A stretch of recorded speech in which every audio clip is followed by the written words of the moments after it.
မင်္ဂလာပါမေ မင်္ဂလာပါ ကဲပထမဦးဆုံးအနေနဲ့ကိုယ့်အကိုလေးမိတ်ဆက်ပေးပါဦး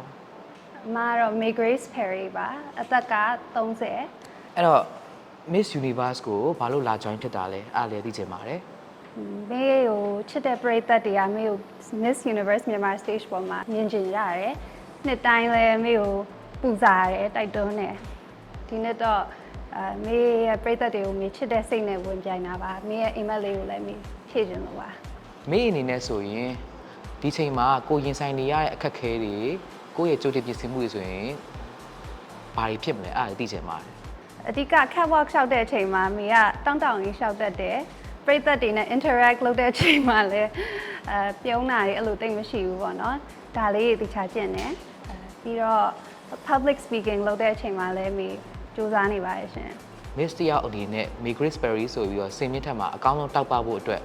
အရေးကြီးဆုံးလိုအပ်ချက်ဆိုရင်ဘာလို့ထင်လဲ ဒီမေကုန်းကိုမေရမ်းကြိုက်တယ် Miss တယောက်ရဲ့အရေးကြီးဆုံးအချက်က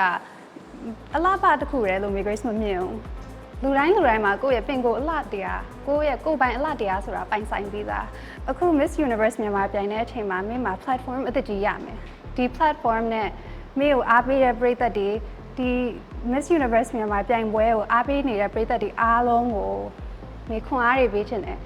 မေရဲ့စူးစမ်းအားထုတ်မှုကသူတို့ကိုလည်းစူးစမ်းအားထုတ်ခြင်းနဲ့စိတ်ရစေခြင်းတယ် Okay အများကြီးကံကောင်းပါစေနော်မေကျေးဇူးပါ